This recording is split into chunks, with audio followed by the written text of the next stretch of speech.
C'est bon, on est parti. Okay. Ça fait quoi de se retrouver dans un film de Pierre Karl? Oui, mais alors c'est ce que... Donc il n'y a pas d'ambiguïté par rapport à Pierre Karl, il n'y a pas de manipulation, de choses comme ça. Donc Pierre Karl a mis un extrait de mon film qui s'appelle, le titre en entier, Le RMI, c'est la vie, avec un point d'exclamation à la fin. C'est ça le titre du film. Et donc Pierre Karl, avec mon accord, m'a téléphoné un jour pour me demander si je voulais lui vendre un bout de mon film. C'est-à-dire que le film reste à moi, mais c'est comme si c'était une location. Et donc il a pris un bout de mon film, il l'a acheté, donc je ne me souviens pas exactement de ça, je crois autour de 300 €. Et ce film appartenait à Yo Productions, au producteur de Yo Productions, qui a dit à Pierre Karl, écoute, je te donne les droits d'utiliser le film que j'ai produit Mirage, à condition que tu lui donnes cet argent. Et Yo Dominique m'a rappelé en me disant, si tu ne te donnes pas le chèque, je ne donnerai pas les droits. Donc tu m'appelles, parce que c'est lié à ce que ta question là. Si tu ne te donnes pas l'argent, je ne donnerai pas les droits. Donc j'ai rappelé Dominique pour dire, oui, Pierre Karl m'a envoyé ici, et dans ce cas, je donne les droits. Bon. Maintenant, il est clair, et j'en ai parlé avec Pierre Karl, c'est toute ma problématique habituelle, je n'ai pas à être solidaire du film dont j'ai travaillé, du tout. C'est le problème de Pierre Karl de m'avoir mis un film, et en ce qui concerne le regard que j'ai par rapport à ce film, je l'ai dit à des réunions et des débats où j'étais, d'abord, bon, sans narcissisme, mais c'est vraiment annexe, je répète que le film s'appelle Le RMI, c'est la vie, avec un point générique de Pierre, il n'y a pas avec un point d'exclamation à la fin. Je lui ai pas fait de procès, parce que dans mon esprit, j'en ai rien à foutre. Moi je fais des films, je ne reconnais pas vraiment la qualité d'auteur. C'est-à-dire quand je fais un film, les gens ils en font ce qu'ils veulent, ils le coupent, ils changent le titre, ils font les commentaires. Ouais, tu fais des films, tu fais pas des procès, tu fais des films. Voilà, et ça m'est complètement égal, il peut raconter ce que ça importe. Et donc c'est pas un point de vue, c'est pas une revendication que je fais, qu'on ait enlevé la moitié du titre. C'est simplement une analyse sur laquelle je me livre. Est-ce que on voulait dire par rapport au film de Pierre Karl, il y a des personnes qui disent qu'il faut travailler, c'est autour des gens du MEDEF, d'autres qui disent il faut des emplois stables, non précaires, et d'autres qui disent on ne veut pas travailler. Alors est-ce que l'idée des gens comme moi qui disent on ne veut pas produire, on ne veut pas travailler, est-ce que, donc moi on me voit un petit peu fou avec un mégaphone et tout, est-ce que c'était pas pour un petit peu nous marginaliser au sein du film, d'autant plus que l'intervention que je fais moi dans le film, elle est juste avant Loïc Vacan, qui est un sociologue d'attaque, qui est un sociologue officiel, qui est d'ailleurs comme José Bové, bon c'est un hasard certainement, mais qui a été formé à l'université de Berkeley, et qui, lui, tout le long du film, a l'air de dire que tous ceux qui sont contre la remise en cause du travail, en fait, qu'on n'a pas compris. Ce qu'on voudrait dire, nous, les gens comme moi, c'est qu'en fait, on veut produire, mais on ne veut pas des emplois précaires. Mais il n'y a pas d'ambiguïté. La ligne de démarcation, elle est là. Je ne veux pas d'emploi, ni précaire, ni pas précaire. Il s'agit de remettre en cause le salariat. C'est définitif, c'est une ligne de fracture entre nous et ce que j'appellerais la gauche bien pensante ou marxiste-léniniste, disons. Voilà. Donc voilà, pour répondre à ta question, Pierre Karl m'a mis dans son film, mais je n'ai pas à être solidaire du film de Pierre Karl. Et Pierre Karl me l'a dit. Et d'ailleurs, on peut même en rajouter. Il a même dit, t'as qu'à faire un cinétrac, t'as qu'à faire compte, ça fera venir du monde. Enfin, je résume. Hein. Et je vais même plus loin. L'autre jour, un journaliste m'a appelé en me disant que Pierre Karl, bon, je résume, c'est-à-dire sur le FR3, en disant que Pierre Karl n'avait pas pris au téléphone, il m'a dit, est-ce que tu voulais venir à la place de Pierre Karl parler FR3? Je lui ai dit, oui, aucun problème. Il ne m'a pas rappelé, mais voilà, c'est pas d'importance. Et je continue à dire que même l'autre fois, j'ai aussi envoyé une autre journaliste d'Aden à Pierre Karl. Bon, voilà, et qu'il est question que Pierre Karl prenne un autre film que j'ai fait qui s'appelle Nous venons du chômage, qu'il inclut dans un programme propre de cinéma. Encore une fois, oui, j'ai des rapports avec lui, mais je n'ai pas à être solidaire de son propos. Et je continuerai à dire dont j'ai travaillé, même au niveau de la forme, n'est pas un film intéressant, parce que c'est un espèce de micro-trottoir, télévisuel. Bon, la petite remarque que je veux bien reconnaître, c'est vrai que quand il passe le film, dans la salle, il y a des gens qui sont un petit peu émus, qui disent pour une fois on entend autre chose, des gens qui disent qu'on ne veut pas travailler, et ça nous fait du bien. Donc je acte ça à Pierre Karl, c'est peut-être bien quand même qu'il dise ça, voilà. Mais j'ai pas à être solidaire du film, ça c'est clair. D'accord. Tu fais des films depuis plusieurs années, des vidéos, en dehors des circuits télévisuels et cinématographiques officiels et habituels? Oui, enfin... je ne sais pas si c'est tout à fait vrai, hein, parce que j'ai fait de nombreux films qui ont été coproduits avec des télés locales, genre Téléson, L'Image Plus d'Épinal, lorsque c'était télé officiel, je pense que ça l'est. Maintenant, la question, c'est que... Disons que tu n'es pas sur les grandes chaînes hertziennes, TF1, FR3... J'en ai quand même un qui est passé à FR3 National. D'accord. Le film à propos d'Éric P, qui est passé 2 fois, bon, assez tard, mais la vérité m'oblige à le dire. Mais... c'est un petit peu comme Pierre Karl, je ne vois pas pourquoi je serais solidaire aussi de ces gens-là. De FR3. Voilà. Et que pour moi, de toute façon, je continuerai, et ça c'est une ligne politique que je ne suis pas prêt à abandonner, parce que j'y perdrai beaucoup, non pas parce que c'est pas pour me dévoiler la cause, mais c'est pour mon équilibre personnel, les projections minoritaires continueront. que les films passent FR3 soit en 35 mm ou n'importe quoi, je continuerai à passer mes films dans des conditions dites non professionnelles, c'est-à-dire sur des petites télés et dans des petits lieux. Et j'y tiens beaucoup. Les projections minoritaires continueront quoi qu'il se passe. Les films de proximité, enfin le cinéma de proximité que tu défends voilà, depuis... Voilà, même quand bien même j'irai au Festival de Cannes ou je sais pas quoi, bon, imaginons, même si j'ai un film à l'Office Cannes, ce film, je continuerai, moi, à œuvrer pour qu'il passe dans des lieux qui ne sont pas réservés, c'est-à-dire ou chez moi, ou dans des squats, ou n'importe quoi. Je continuerai cette ligne de diffuser mes films dans mon coin. Parce que c'est pour moi un facteur d'équilibre. Et c'est pour ça que je fais ça, parce que moi je fais des films pour voyager, pour rencontrer des gens. Et malheureusement à Cannes, c'est pas aussi bon le cas, quoi. Donc on pourrait dire que les circuits audiovisuels et cinématographiques officiels sont en marge de tes films, se situent en marge de, de ton travail, Ouais. et que la question, ça serait de se poser de s'ils peuvent rien faire pour toi, apparemment, qu'est-ce que tu peux faire pour eux?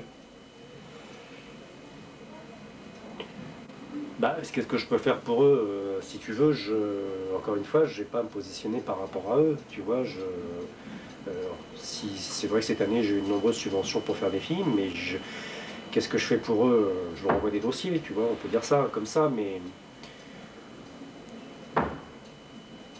Oui, c'est vrai. Pour pousser la question un peu plus loin, c'est est-ce que l'accès à des chaînes comme FR3 ou des circuits plus cinématographiques plus officiels, par exemple le Festival de Cannes, ou le journal de Le Monde Libération qui te nomme le Godard du 20e. C'est ça, oui, du 15e, oui.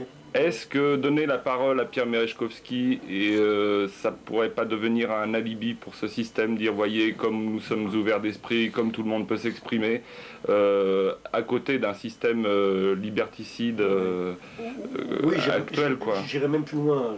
Dans mon esprit, si j'ai eu des subventions, pour moi c'est une question de rapport de force. C'est parce que je suis proche des aléas, que je suis dans beaucoup de groupes, et qui se disent en donnant une subvention à Mérège, on achète le réseau, enfin achète entre guillemets, mais enfin on se donne un peu ce que tu dis.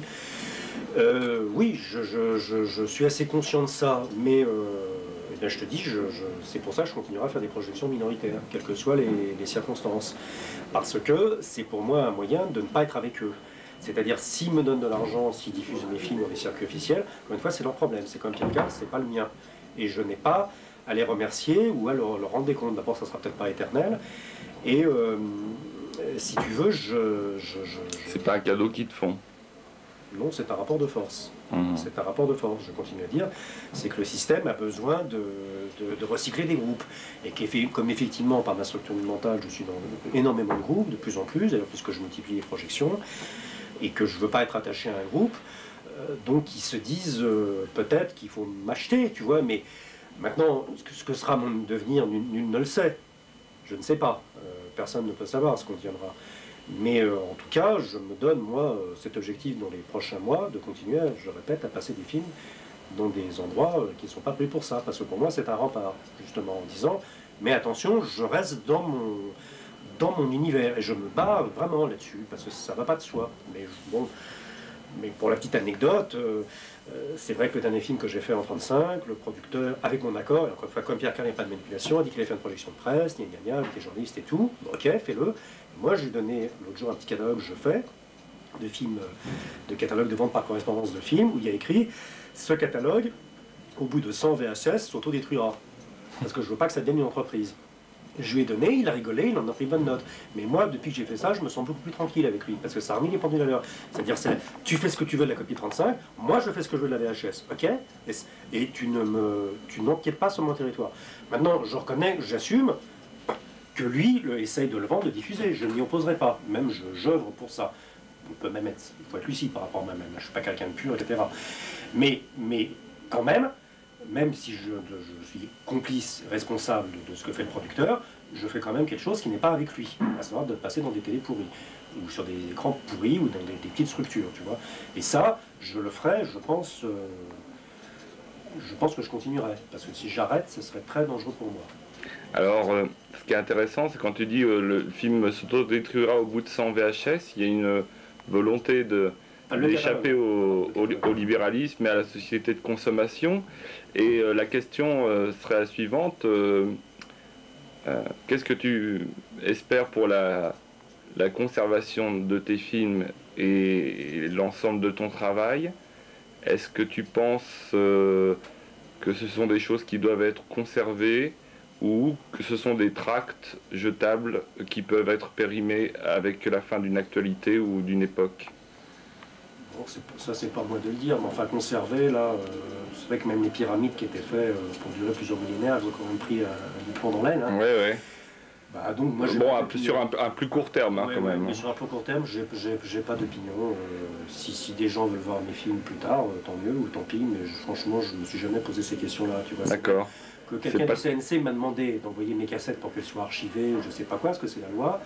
Et je lui ai dit, mais je n'avais pas de pif, ça m'intéressait pas, quoi. Je conservais quoi C'est pas tellement ton problème. Non, je m'en fous, sincèrement. Très bien. Sans coquetterie. Non, mais j'en attendais pas moins. Tu vois, sans coquetterie, sincèrement, je m'en contrefiche. Hein. Une dernière question. Tu me dis souvent que tu n'es pas solidaire des gens qui montrent, qui produisent tes films ou qui les montrent.